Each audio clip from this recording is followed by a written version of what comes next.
उसकी पत्नी जो हर रात घर नहीं आती थी, उससे बदला लेने के लिए निर्दयी और मौन पति ने योजना बनाई और योजना के पहले चरण में उसने पहले खुद को गोली मार दी। अचानक इस दृश्य को देखकर पत्नी एकदम डर गई। उसने कांपते हुए अपने पति को बिस्तर के नीचे धकेल दिया, लेकिन अगले ही पल लाश उसे भी नीचे खींच ले गई। महिला को सोचने का समय नहीं मिला और उसने जल्दी से भागने की कोशिश की, लेकिन इससे पहले कि वह दूर तक रेंग पाती, उसे एक हथकड़ी द्वारा पीछे खींच लिया गया और हथकड़ी के दूसरी तरफ उसका पति था, जिसकी अभी अभी मृत्यु हुई थी। तब महिला को अंततः समझ में आया कि क्यों उसके पति ने कल रात उसकी आंखों पर पट्टी बांध दी थी और उसे इस सुनसान हवेली तक लाया था, लेकिन वह नहीं जानती थी कि इससे भी अधिक बुरा उसके साथ अभी होने वाला है। महिला ने पुलिस को फोन करने के लिए फोन उठाया, लेकिन फोन लाइन बहुत पहले ही कट चुकी थी। उसके पास अपने पति द्वारा आत्महत्या के लिए इस्तेमाल की गई बंदूक उठाने और सीधे हथकड़ी तोड़ने के अलावा कोई विकल्प नहीं था। उसने गोली चलाई, लेकिन उसने सुना कि मैगजीन पहले ही खाली हो चुकी थी। अंत में महिला मदद मांगने के लिए अपने पति के भारी शरीर को नीचे खींच के ले गई, लेकिन नीचे जाने के बाद वह पूरी तरह से दंग रह गई। उसने देखा कि दरवाजे के बाहर हजारों मील तक केवल बर्फ जमी हुई है और वहाँ दूर दूर तक किसी भी व्यक्ति का कोई नामो निशान नहीं था। इसलिए वह जीवित रहने का रास्ता खोजने के लिए फिर से घर के अंदर गई। उसने फिर से सभी दराजों की तलाशी ली, लेकिन जितनी भी जगहों के बारे में वह सोच सकती थी,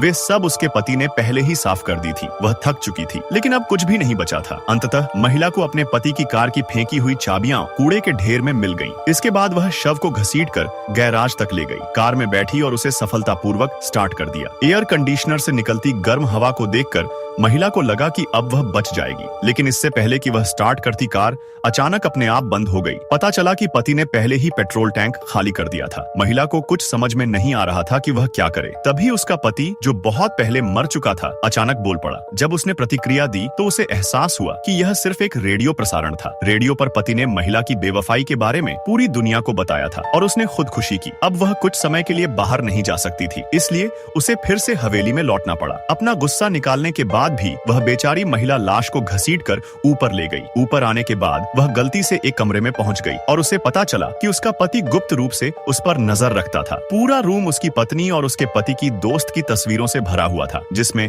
दुर्व्यवहार के बाद की उसकी एक तस्वीर भी शामिल थी। यहाँ पता चला कि हर बार जब महिला की अपने पति से लड़ाई होती थी तो वह अपने सबसे अच्छे दोस्त को बताती थी, जो फोटो में था। एक दिन उसका दोस्त उसके साथ गलत करने की कोशिश की, लेकिन महिला तुरंत वहाँ से चली गई। शक करने वाला पति स्पष्टतः उसे गलत समझा, लेकिन वह व्यक्ति मर चुका था और उसके बारे में सोचने का कोई मतलब नहीं था। तभी दरवाजे पर दस्तक सुनकर उसने जल्दी से दरवाजा खोला। व्यक्ति कोई और नहीं बल्कि उसके पति का वही दोस्त था। और फिर वीडियो लाइक करते ही पार्ट 2 मिल जाएगा।